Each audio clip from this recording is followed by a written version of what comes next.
Mgtow men, welcome back.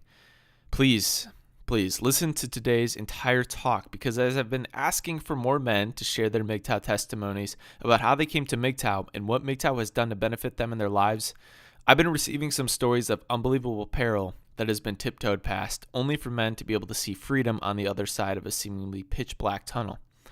So I can't really wait much longer to read this one. I'm going to analyze it afterwards, and for the sake of the email, I will not use his real name.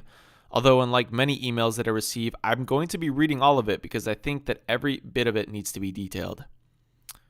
I felt compelled to share this story and feel free to make a video to show the journey that I took to become the Mgtow man that I am today, having turned 40 last year.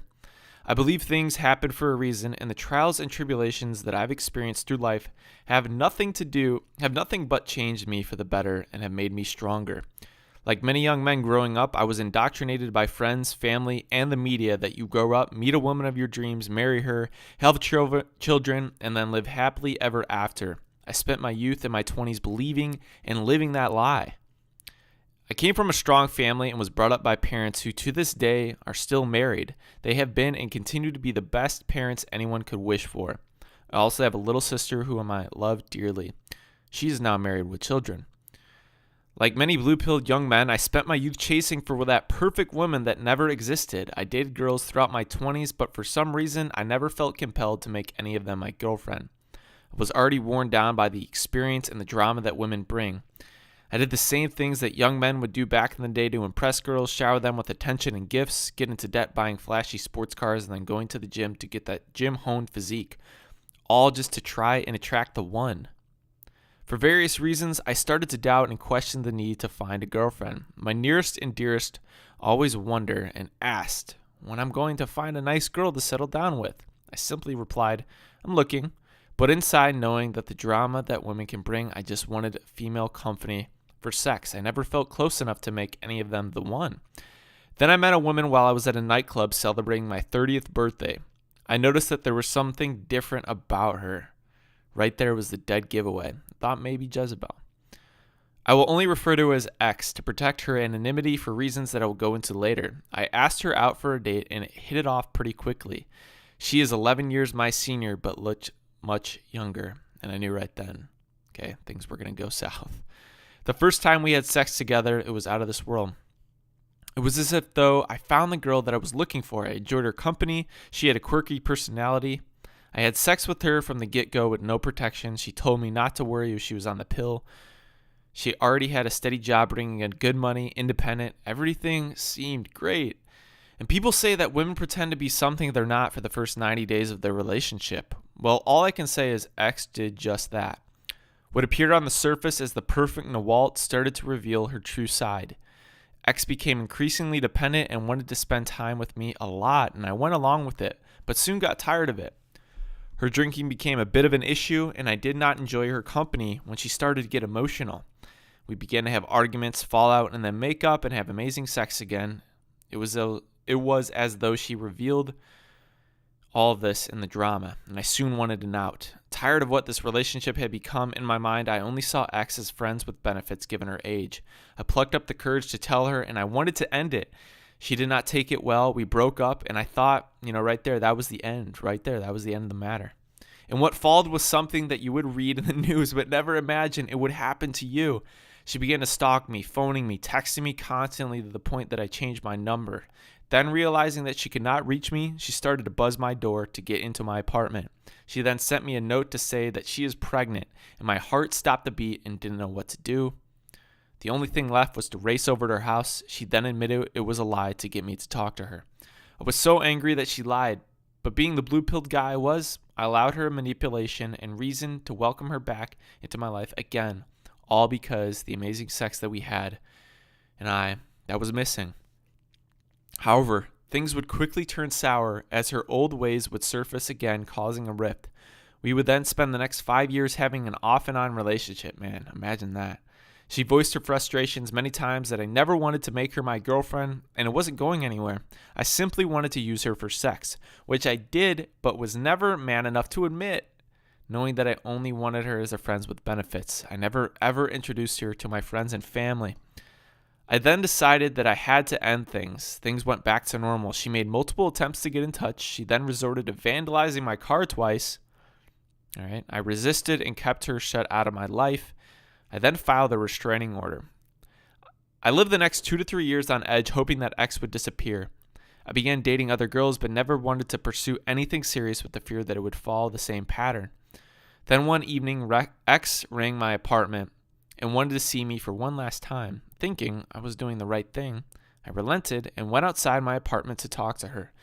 She seemed calmed and wanted to try again one last time. I firmly told her it was the end after all that she had put me through, and this is after a couple years. She then came up close to me and whispered, "Fine, I'm going to tell the police that you raped me." So here's when it begins. From that moment, I felt as though everything came crashing down on me.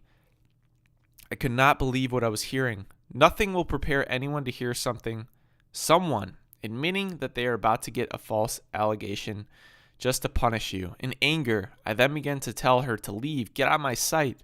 She began to shout from the top of her voice that I can't believe you raped me. I pushed her away and ran back into my apartment to call the police. I looked outside and X went to my car and started to scratch all four sides. I began to feel nothing but anger and hatred and ran outside and pushed her away. She fell backwards onto the ground and started crying. A few moments later, the police arrived, and before they got out of the car, X smirked and remarked, "You're going to pay for this." This is something on the movies right there. The police escorted X away in the car, and the other officers took my side of the story, surprisingly. They filed an incident and advised me that I may be contacted to assist them on this matter. I was shook up afterwards. I could not believe what just happened. I never felt more alone. At this point, I could not turn to anyone. Who would even believe in me, a man? 3 days later, the police came to my apartment. I was taken and detained for 8 hours for questioning. I gave my account of what happened and was relieved in that I was released without charge. The restraining order that I filed for 3 years before and throughout my time, I had kept evidence of any contact from X with strengthened my defense when I was being questioned. My lawyer, I'm in Europe, kept me updated with developments throughout 8 months. I received official confirmation that there would be no charges brought against me, as there was no credible evidence for the accuser to bring this case to court. I was relieved. I felt as though I had been reborn after being nailed to the cross, like Jesus. To this day, I have kept this hidden, never told anyone apart from my best friend, whom I trust more than anyone else. Even my family doesn't know that. I could never imagine someone so close to me could look me in the eye and accuse me of rape. The fire that I had burning for X died that evening, and it changed me. Sunrise, I wanted to share this with you because all the Me Too hysteria has done nothing but bring all this back. I was very fortunate that there was due process when I was dealing with this false allegation to clear my name. I'm forever thankful that the authorities treated me in a fair way. I very much doubt I would receive the same treatment if this had happened today. And many thanks for taking the time to read this. I would be grateful to hear your thoughts and insight on this, and please share this with my Mgtow brothers out there, as this story needs to be told of what women are capable of doing. I would love to collaborate with you to give you a full account of my story as you're looking to write an ebook, and I'd be happy to contribute. Take care, and hoodies up. Man, all right. So the story is truly staggering, and right here I'm going to look at what I've kind of labeled as the post-game breakdown, the illusion of the Nawalt, all right, the promiscuity of borderline personality, which I'm assuming Jezebel nature, the necessity of no, and her final opportunity. So we are in the midst of this Me Too movement, and I'm not even going to go there, as I know that everyone is nauseated over continued referencing of it and hearing it pop up in your newsfeed. We'll look at that at a different time. But why this is important in the Me Too lens that has been created is that it brings to light just how cautious you have to be as a Mgtow man. Even the most prepared man, taking all the precaution that he needs to, all right?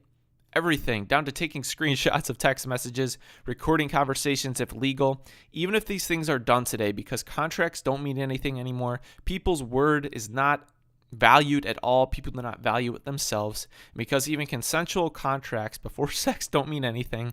And dissatisfying sexual relationships and breakups are actually being used as reasons for claims of sexual assault. This right here, these dangers and uncertainties should elucidate one of the sharpest images possible for going Mgtow if you don't already have one. All right, this horror story right here, we literally witnessed a man's life go flashing past our eyes and my eyes as I initially read this email. And because of this, we go Mgtow. We're careful, we ghost, and you don't play with fire when that fire is controlled by these characteristics in this person that we saw: revenge, deceit, malice, promiscuity, and unpredictableness, all right, volatility. And brother, thank you for emailing this to me, and I'm beyond thankful that you didn't suffer from a life in jail or a record tarnished for the rest of your existence for something you didn't do. But as we all have in these situations with women, in this case, a Jezebel woman from what I could extrapolate, we made mistakes where we could have cut things off and ended it. Mgtow is more so a preventative measure, and thus it should bring to note ways to protect yourself from a Jezebel woman. Because this is what happens, all right, when they are brought into your life. You will become her. You will fawn and lust over the power that you extract from being with not her, but her body. All right, many of us have been there. But in her presence, you feel ill, you feel dark. And that is because you carry the aura that she brought in. And if you've been following my channel for the past few months, you may remember my video in which I touch on the Jezebel woman. Before I move on here, I want to note the characteristics of this woman. The person will seek attention and promote themselves always, all right? They will attract people that are sharp and oftentimes attractive and hold good status in society. They are overly demanding and manipulative. They are confrontational and create ultimatums. They do possess charisma, but it is usually rooted in vain effort and narcissism. They pursue chaos and they can't live in any doldrum, and they can't accept denial, as it often reflects a past of rejection and abuse.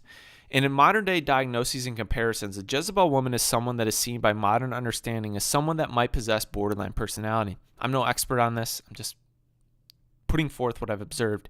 And the correlation here is that there are countless research articles and lit reviews in the Diagnostic and Statistical Manual of Mental Disorders that show repeated connections between BPD and things such as sexual impulsivity, sexual preoccupation, meaning it's always taking precedence in their mind. They have greater sexual exposure throughout their life. They value sex more, and they are likely very good at it and tempt you using that. And I don't know if this was the woman that you were with in the story, but from the sounds of it, I think that she might possess those traits. And again, I'm not here to condemn anyone that has the disorder, but I believe that there is also a spiritual connection to this type of person that is very dark, and you're going to take that on by being around them, all right?